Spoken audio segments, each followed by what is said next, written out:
നമ്മുടെ നാട്ടുപുറങ്ങളിലും പട്ടണങ്ങളിലുമൊക്കെ സുലഭമായി കാണുന്ന ഒരു ജീവിയാണ് മരപ്പട്ടി.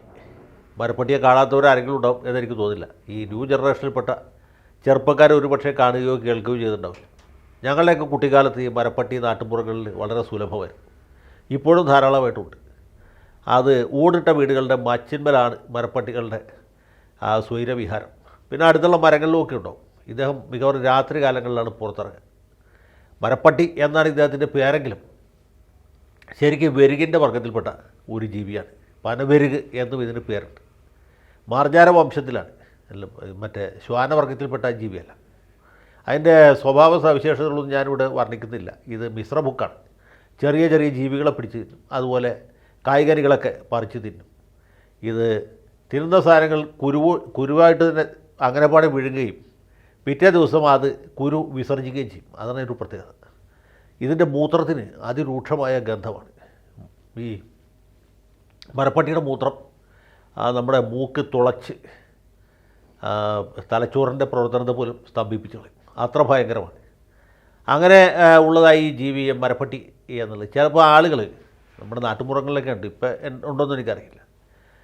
ചിലപ്പോൾ ചില വ്യക്തികൾ മരപ്പട്ടി എന്ന് വിളിച്ച് ആക്ഷേപിക്കും. ഇപ്പം ഞങ്ങളുടെ നാട്ടിൽ ഒരാളുടെ മരിച്ചുപോയി, പാവം, പേര് പറയുന്നത് ശരിയല്ല, മരിച്ചുപോയ ആളായിട്ട് പ്രത്യേകിച്ചും. അദ്ദേഹത്തെ ആളുകൾ മരപ്പട്ടി എന്നാണ് വിളിച്ചത്. എന്താണ് കാരണം എന്നറിയില്ല.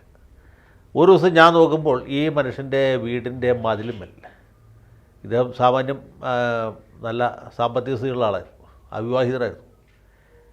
അദ്ദേഹത്തിൻ്റെ വീടിൻ്റെ ഭിത്തിമേൽ ഈ തെരുവ് കുട്ടികൾ ട്രീ ഡോഗ് എന്ന് എഴുതി വച്ചിരിക്കും. അപ്പോൾ എനിക്ക് പെട്ടെന്ന് ഇതിൻ്റെ സാങ്കത്യം മനസ്സിലായി. ട്രീ ഡോഗ് എന്ന വാക്കതിന് മുമ്പ് ഞാൻ കേട്ടിട്ടില്ല. പിന്നെ ഒന്നുകൂടി ആലോചിച്ചപ്പോൾ മനസ്സിലായി ഇത് കേരളോർമ്മ കോളേജിലെ SFIക്കാരുടെ ഭാഷയാണ്. മരപ്പട്ടിയുടെ ഇംഗ്ലീഷാണ് ട്രീ ഡോഗ്. സംഗതി കൊള്ളാം. അന്ന് ഈ കേരളോർമ്മ കോളേജ് ഇത്ര പ്രസിദ്ധമല്ല. ഞങ്ങളുടെ നാട്ടിലെ കുട്ടികളാരും അവിടെ പോകാറും പതിവുണ്ടായിരുന്നില്ല. ഏതായാലും അവിടെ പഠിക്കാൻ യോഗ്യതയുള്ള ആളുകൾ നമ്മുടെ നാട്ടിലുണ്ടായിരുന്നു എന്ന് മനസ്സിലായത് അപ്പോഴാണ്. മരപ്പട്ടിയുടെ ഇംഗ്ലീഷ് ട്രാൻസ്ലേഷൻ ട്രീ ഡോഗ് എന്നാക്കിയ പോലെ. അപ്പോൾ ഈ ട്രീ ഡോഗ് എന്ന് വിളിക്കുന്നത് നമ്മുടെ നാട്ടിലെ ഒരു പരിഹാസ വാക്കായിട്ടാണ് ഉപയോഗിച്ചത്. ഇത് പറയാൻ കാര്യം എന്താണെന്ന് നിങ്ങൾക്ക് എല്ലാവർക്കും മനസ്സിലായി കാണും. ഈ നാട്ടിൽ നടക്കുന്ന പ്രധാനപ്പെട്ട കാര്യങ്ങളൊന്നും അറിയാത്ത, അതിനെക്കുറിച്ചൊന്നും യാതൊരു വ്യാകുലതയും ഇല്ലാത്ത നമ്മുടെ മുഖ്യമന്ത്രി, അദ്ദേഹത്തിൻ്റെ ഇപ്പോഴത്തെ മനോവിഷമം എന്താ വെച്ചാൽ ക്ലിഫ് ഹൗസിൻ്റെ തട്ടുമ്പുറത്തുള്ള മരപ്പട്ടികളാണ്. ഈ മരപ്പട്ടി എന്ന് പറഞ്ഞ ജന്തു അലക്കി തേച്ച് വെച്ച ഇദ്ദേഹത്തിൻ്റെ വസ്ത്രങ്ങളിൽ, മുടിലും ഷർട്ടിലും അണ്ടർവെയറിലുമൊക്കെ മൂത്രമൊഴിക്കുകയാണ്.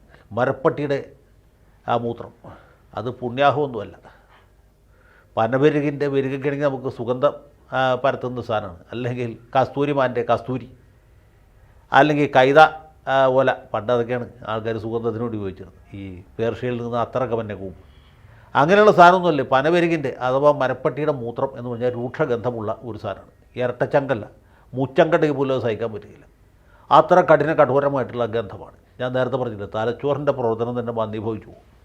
അതിരൂക്ഷമായ ഗന്ധമുള്ള ഈ മൂത്രം നമ്മുടെ അഖില കേരള ചക്രവർത്തി സഖാവ് പിണറായി വിജയൻ്റെ ഷർട്ടിലും മുണ്ടിലും വീഴാന്ന് വെച്ചാൽ എന്താ സ്ഥിതി നിങ്ങളെന്ന് ആലോചിച്ചു. ആ മരപ്പട്ടി അത്ര ഭീകരനായിരിക്കും. അവൻ ലഷ്കർ ഇ തോയ്ബയിലോ അല്ലെങ്കിൽ അൽ ഷബാബിലോ അല്ലെങ്കിൽ താലിബാനിലൊക്കെ ചേരേണ്ട അത്ര ഗംഭീരനായ, എന്ത് ചെയ്യാൻ പഠിക്കാത്ത ഒരു ഭയങ്കരനാണ് എന്ന കാര്യത്തിൽ സംശയമില്ല. അതും പോട്ടെ, കുടിവെള്ളം മൂടി വെച്ചില്ലെങ്കിൽ കുടിക്കുന്ന വെള്ളത്തിലും മരപ്പട്ടി മൂത്രമൊഴിക്കും എന്നാണ് വിജയൻ സഖാവ് പരിതപിക്കുന്നത്. അദ്ദേഹത്തെ ഞാൻ ഇത്ര ചകിതനായിട്ട് ഒരിക്കലും കണ്ടിട്ടില്ല. ഇന്ദ്രനെയും ചന്ദ്രനെയും ഭയപ്പെടാത്ത, ബ്രണ്ണം കോളേജിൽ പഠിക്കുന്ന സമയത്ത് തന്നെ ഊരിപ്പിടിച്ച വാളുകൾക്കിടയിൽ കൂടി നിർഭയനായി നടന്ന നമ്മുടെ മുഖ്യമന്ത്രി കേവലം മരപ്പട്ടിയുടെ മൂത്രത്തിന് മുമ്പിൽ പേടിച്ച് പരിതപിച്ച് വിലപിക്കുക എന്ന് പറയുന്നത് എത്ര ദയനീയമാണെന്ന് ആലോചിച്ചു. അതാണ് ഞാൻ പറഞ്ഞത്, നമ്മുടെ കേരള മുഖ്യമന്ത്രിയെ പോലും വിരട്ടാൻ കഴിവുള്ള ഒരു ഭയങ്കരനാണ് ഈ മരപ്പട്ടി. ഏതായാലും മരപ്പട്ടി നിർമ്മാർജ്ജനത്തിന് വേണ്ടി വലിയൊരു സംഖ്യ നമ്മുടെ ഖജനാവിൽ നിന്ന് മാറ്റി വെച്ചിട്ടുണ്ട്. ക്ലിഫ് ഹൗസിൻ്റെ അറ്റകുറ്റപ്പണി നടത്തും. കൂടാതെ മറ്റ് മധുരമധുരങ്ങളിലും ഉണ്ട് ഈ മരപ്പട്ടി. എന്തിന് പ്രതിപക്ഷ നേതാവ് താമസിക്കുന്ന കൻ്റോൺമെൻറ്റ് ഹൗസിലും മരപ്പട്ടിയുടെ ശല്യമുണ്ട്. രാത്രി 2 മണി 3 മണിയാകുമ്പോൾ മരപ്പട്ടിയുടെ വിളയാട്ടം ആരംഭിക്കും എന്നാണ് VD സതീശൻ പറഞ്ഞു കേട്ടത്.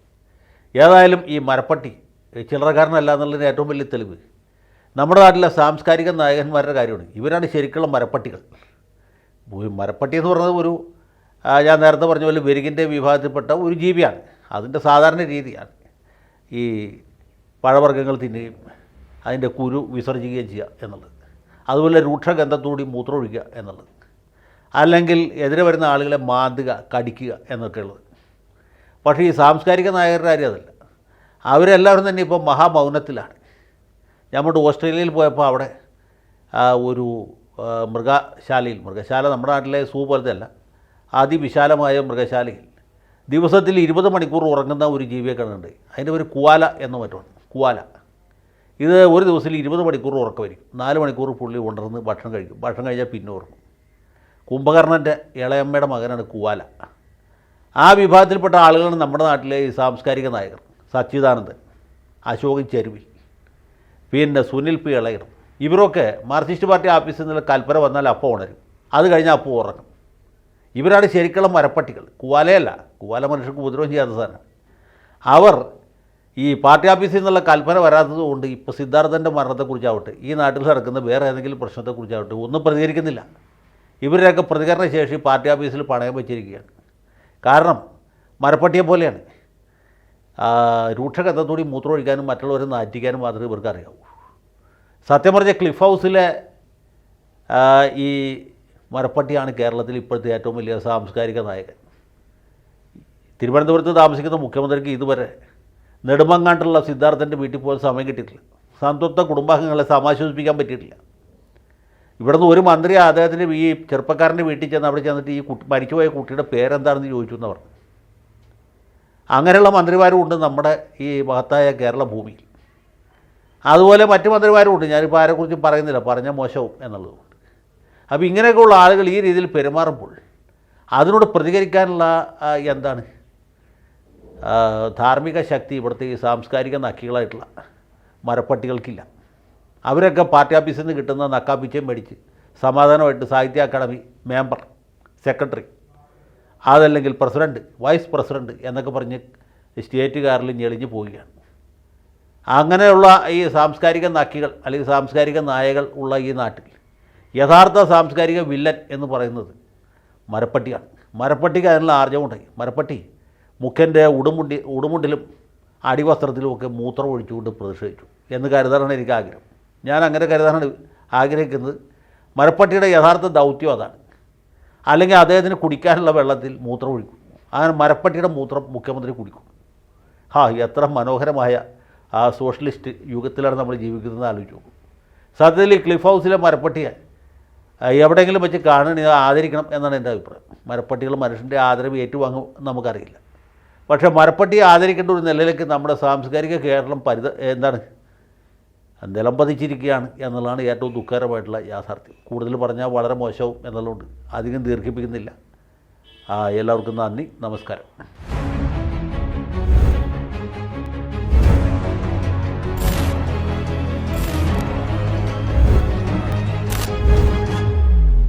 കൂടുതൽ വാർത്തകളും വിശേഷങ്ങളും നിങ്ങളിലേക്ക് എത്താൻ ABC മലയാളം സബ്സ്ക്രൈബ് ചെയ്യുക, ബെൽ ബട്ടണും അമർത്തുക.